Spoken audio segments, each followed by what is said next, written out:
ओम श्री शक्ति नमः। ओम श्री शक्ति नमः। ओम श्री शक्ति नमः। ओम श्री शक्ति नमः। ओम श्री शक्ति नमः।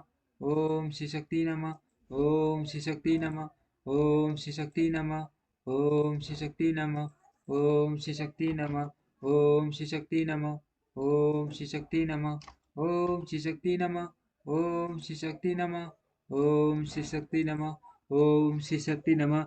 10 के द्वारा मान यज्ञ आयोजन। 10 के द्वारा मान यज्ञ आयोजन, उसमें ब्रह्मा विष्णु देवताओं और ऋषियों का आगमन। 10 द्वारा सबका सत्कार, यज्ञ का आरंभ। ऋषि द्वारा भगवान शिव को बुलाने का अनुरोध और 10 के विरोध करने पर शिव भक्तों का वहां से निकल जाना। वर्मा जी कहते हैं, नारद, एक समय दक्ष ने एक बहुत बड़े यज्ञ का आरंभ किया। उस यज्ञ की दीक्षा लेकर उन्होंने उस समय समस्त देव ऋषियों, महर्षियों तथा देवताओं को बुलाया। वे सभी उस यज्ञ में पधारे। अगस्त्य, कश्यप, अत्रि, वामदेव, भृगु, दधीचि, भगवान व्यास, भारद्वाज, गौतम, पैल, पराशर, गर्ग, भार्गव, ककुस, शीत, सुमंतु, त्रिक, कंक और वैशंपायन ये तथा दूसरे बहुसंख्यक मुनि अपने स्त्री पुत्रों को साथ ले मेरे पुत्र दक्ष के यज्ञ में हर्षपूर्वक सम्मिलित हुए थे। इनके सिवा समस्त देवगण, मान अभ्युदयचारी लोकपालगण और सभी उपदेवता अपनी उपकारक सैन्य शक्ति के साथ वहां पधारे ने प्रार्थना करके सडल बल मुझ विश्व वर्मा को भी सत्यलोक से बुलवाया था। इसी तरह बाटी से सादर प्रार्थना करके वैकुंठ लोक से भगवान विष्णु भी उस यज्ञ में बुलाए गए थे। श्री दुरात्मा दक्ष ने उन सब का बड़ा सत्कार किया। विश्वकर्मा ने अत्यंत दीप्तिमान और बहुमूल्य दिव्य भवन बनाए थे। दक्ष ने वही भवन समागत अतिथियों को ठहरने के लिए दिए। सभी लोग सम्मानित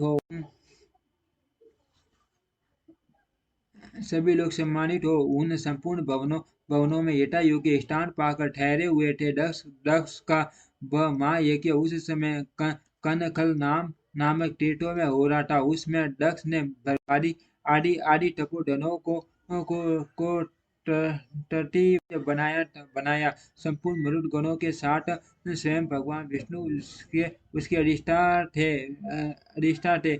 मरुद गणों के साथ स्वयं भगवान विष्णु उसके अधिष्ठान थे। मैं वेद त्रयी की विधि को दिखाने या बताने वाला वर्मा बना। इसी तरह संपूर्ण दिक्पाल अपने आयुधों और परिवारों के साथ द्वारपाल एवं रक्षक बने थे और सदा कौतूहल पैदा करते थे। स्वयं यज्ञ सुंदर रूप धारण करके दक्ष के उस यज्ञ मंडल में उपस्थित था।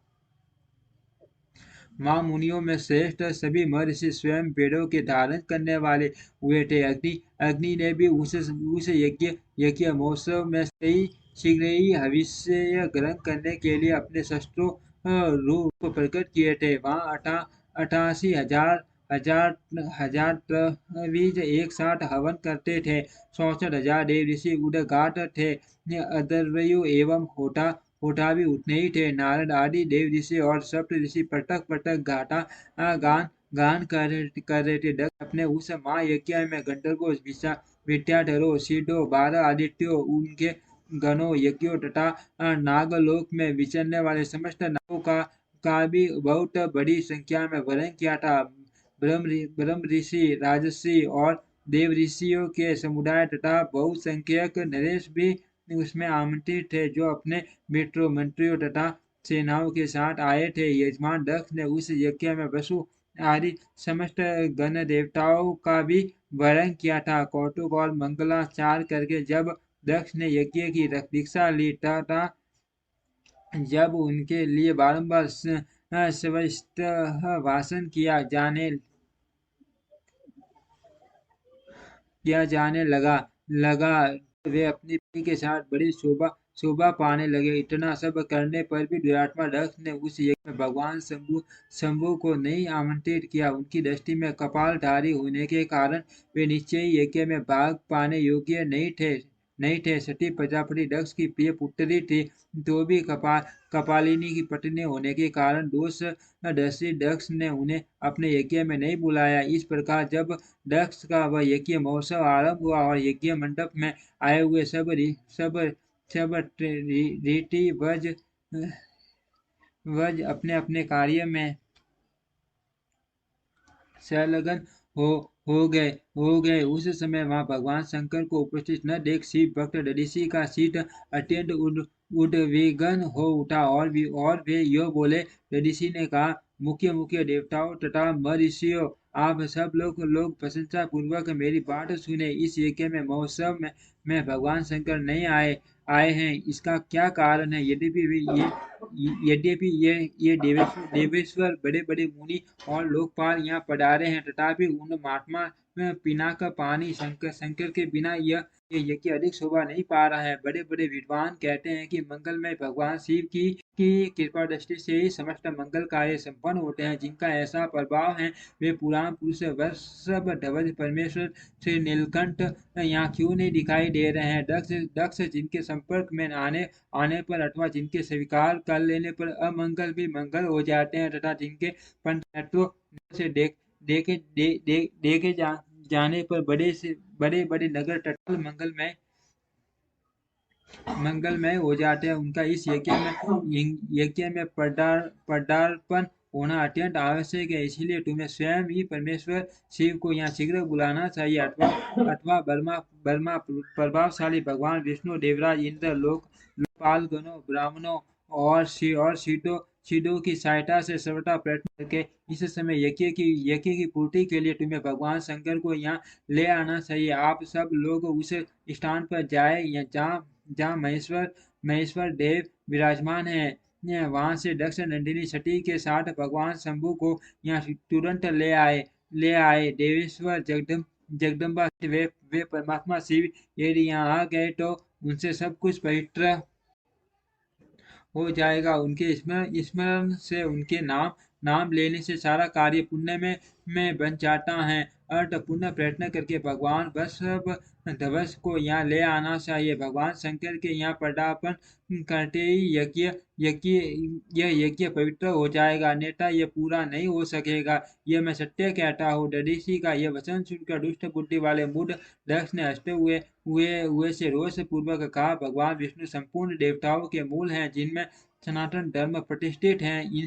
जब इनको मैंने सादर बुला लिया है, तब इस यज्ञ कर्म में क्या कमी हो सकती है? जिनमें वेद यज्ञ और नाना प्रकार के समस्त कर्म प्रतिष्ठित हैं, वे भगवान विष्णु तो यहाँ आ ही गए हैं। इनके सिवा सत्यलोक में लोक पितामह वेदों उपनिषदों और विविध आगमों के साथ यहाँ पधारे हैं। देवगणों के साथ स्वयं देवराज इंद्र का भी शुभ आगमन हुआ है, तथा आप जैसे निष्पाप महर्षि भी यहाँ आ गए हैं। जो ऋषि यज्ञ में सम्मिलित होने के योग्य, शांत और सुपात्र हैं, वेद और वेदार्थ तत्वों को जानने वाले हैं और दृढ़ता पूर्वक व्रत का पालन करते हैं, वे सब और स्वयं आप भी जब यहाँ पदार्पण कर चुके हैं, तब हमें यहाँ रुद्र से क्या प्रयोजन है? विप्रवर, मैंने ब्रह्मा जी के कहने से ही अपनी कन्या रुद्र को ब्याह दी थी। वैसे मैं जानता हूँ हर कुलीन नहीं है। उनके न माता न पिता है। वे भूतों प्रेतों और पिशाचों के स्वामी हैं, अकेले रहते हैं। उनका अतिक्रमण करना दूसरों के लिए अत्यंत कठिन है। वे आत्म प्रशंसक, मूढ़, जड़, मौनी और इच्छालु हैं। इस यज्ञ कर्म में जाने योग्य नहीं है, इसलिए मैंने उनको यहाँ नहीं बुलाया। अर्थ दधीचि, आपको फिर कभी ऐसी बात नहीं कहनी चाहिए। मेरी प्रार्थना है कि आप सब लोग मिलकर मेरे इस महान यज्ञ को सफल बनावे। दक्ष की यह बात सुनकर दधीचि ने समस्त देवताओं और मुनियों के सुनते हुए यह सारा गर्भित बात कही। दधीचि बोले, दक्ष, उन्हें भगवान शिव के बिना यह महायज्ञ अयज्ञ होगा। अब यह यज्ञ कहलाने योग्य ही नहीं रह गया। विशेषकर इस यज्ञ में तुम्हारा विनाश हो जाएगा। ऐसा कहकर ऋषि दक्ष की यज्ञशाला से अकेले ही निकल पड़े और तुरंत अपने आश्रम को चल दिए। तदनंतर जो मुख्य मुख्य शिव भक्त तथा शिव के मठ का अनुसरण करने वाले थे, वे भी दक्ष दक्ष को वैसा ही शाप देकर तुरंत वहां से निकले और अपने आश्रमों को चले गए। मुनिवर ऋषि तथा दूसरे ऋषियों के उस यज्ञ मंडप से निकल जाने पर दुष्ट बुद्धि शिवद्रोही दक्ष ने उन मुनियों का उपहास करते हुए कहा।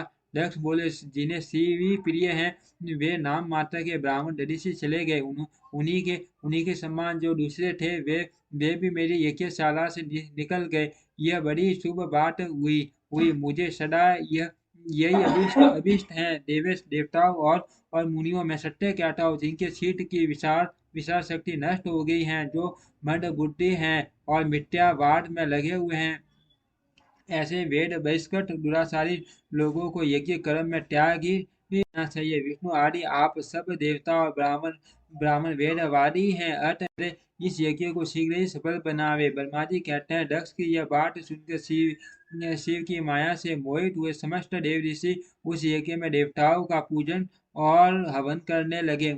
मुनिवर नारद इस प्रकार उस यज्ञ को जो साप मिला उसका वर्णन किया गया। हब यज्ञ के विध्वंस की घटनाओं को बताया जाता है। आदर पूर्वक सुनो। ओम श्री शक्ति नमः। ओम श्री शक्ति नमः। ओम श्री शक्ति नमः। ओम श्री शक्ति नमः।